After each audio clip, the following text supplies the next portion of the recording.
Salut mes ludopathes préférés, on est là pour vous parler de Keltae si vous parlez latin, ou Celtae si vous avez envie de le prononcer à la française, un jeu de gestion de main avec des histoires de majots et puis plein d'autres joies. Qu'est-ce que c'est beau! Alors, faut regarder juste la boîte. Alors, c'est vrai qu'il n'y a pas le nom du jeu dessus, donc on pourrait se dire qu'est-ce que c'est que ce jeu en regardant. Mais bon, quand on la voit comme ça dans une ludothèque, je pense que franchement, elle ressort tout de suite.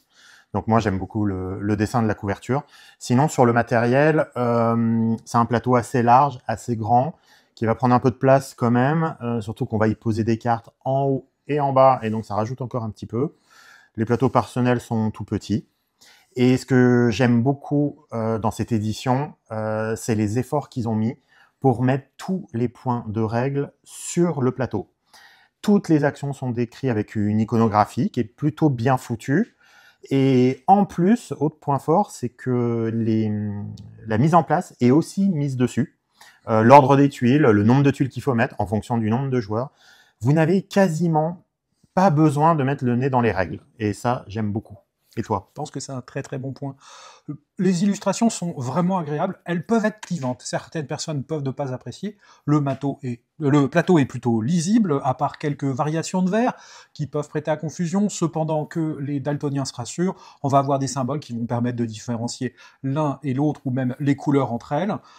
Les jetons sont en bois, c'est simple, c'est efficace, il n'y a pas de prétention, on n'a pas de double couche, mais on a une monocouche trouée, donc c'est agréable à manipuler. Pour moi, c'est plutôt réussi de ce côté-là, il n'y a pas besoin d'en faire des caisses. Les règles, si je reprends ce point-là, sont plutôt simples et elles sont abordables. Tu disais que tout était rappelé sur le plateau, je suis assez convaincu par cette méthode de faire. Ça met certes des formules mathématiques sur le plateau qui cachent peut-être, pour certains, l'illustration.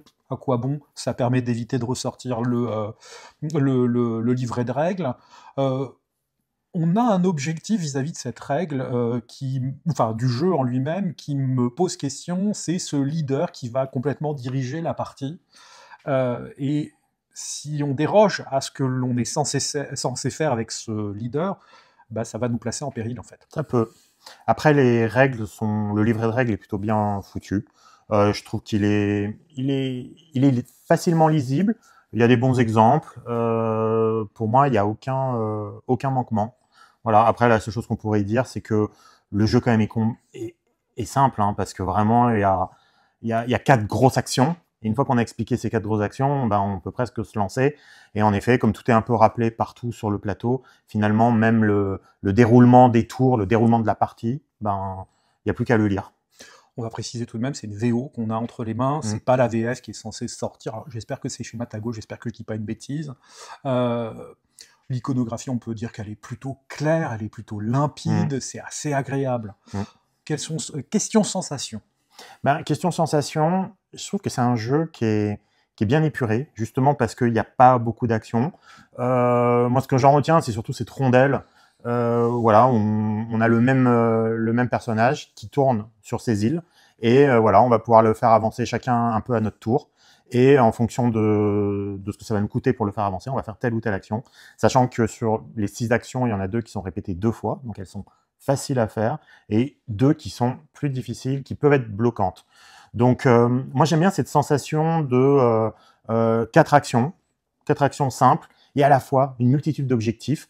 Donc j'aime bien cette simplicité et à la fois ce foisonnement d'objectifs, qui je trouve c'est une sensation agréable en fait, parce qu'on a l'impression de maîtriser la chose.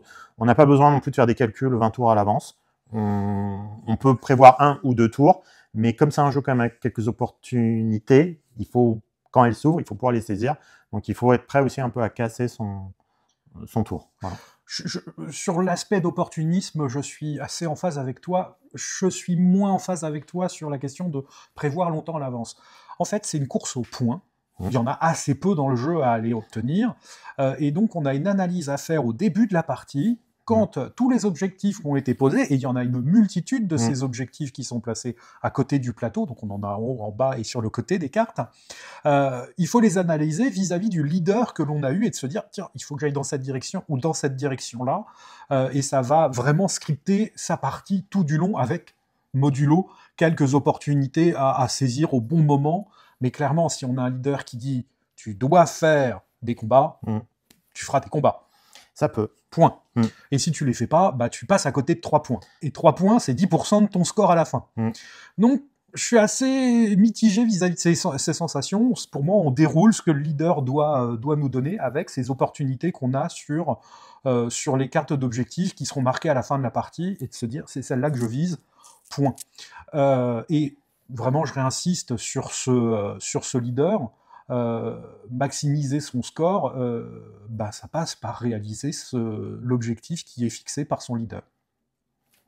Ouais, alors moi, je trouve que le leader, c'est un objectif parmi beaucoup d'autres. Il y a quand même, je crois, 8 objectifs ou 9 objectifs présentés. Donc finalement, ça représente un bout, certes, mais je pense qu'il y a quand même pas mal de points à gratter ailleurs. Mais bon, je comprends le leader. Après, le leader, il faut aussi qu'il soit un peu en combo avec ce qui est présenté sur le plateau.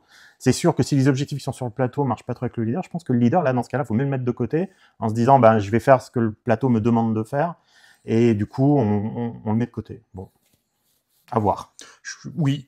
On disait que c'est un jeu qui est plutôt simple, il en est accessible, ça s'adresse plutôt à des joueurs avertis, dits initiés. Il manque de quelque chose pour vraiment s'adresser à des fans d'Euro convaincus. Et il est trop complexe pour être vraiment familial, pour être disponible pour la famille. Je crois que tu n'es pas tout à fait d'accord avec ça.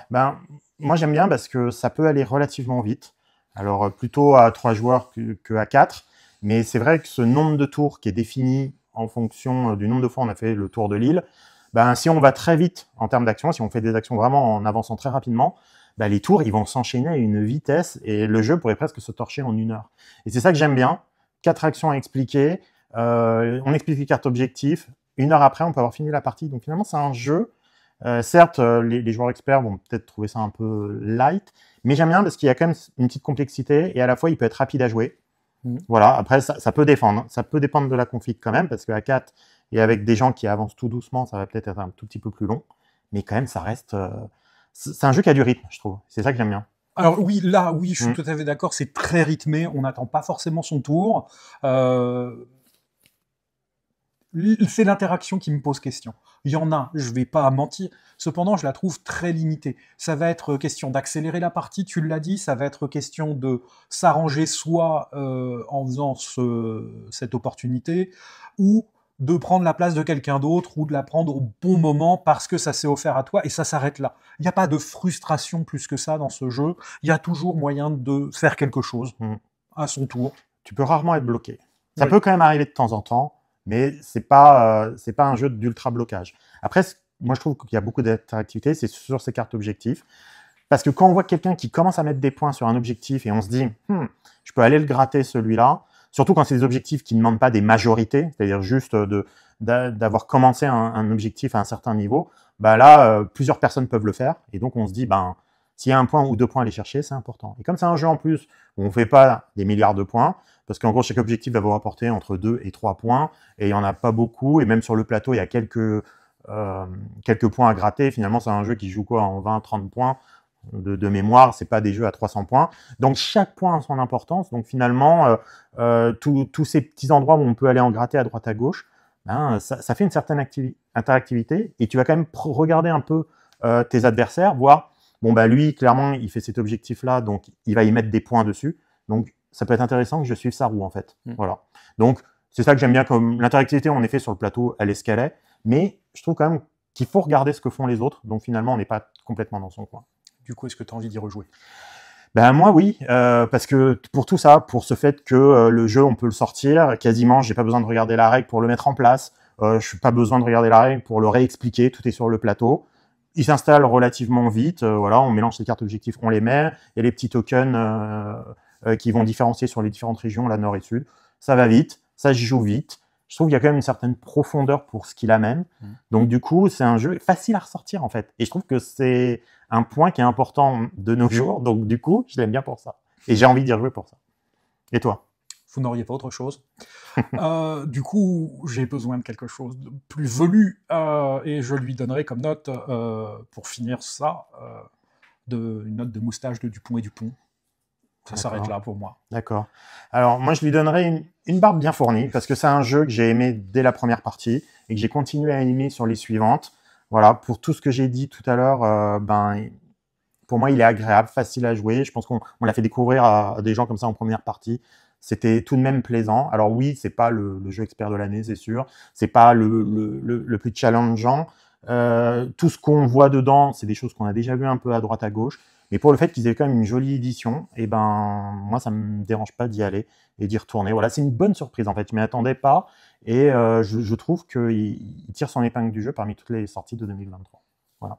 Bien. Sur ce, à très bientôt. Ciao. Ciao.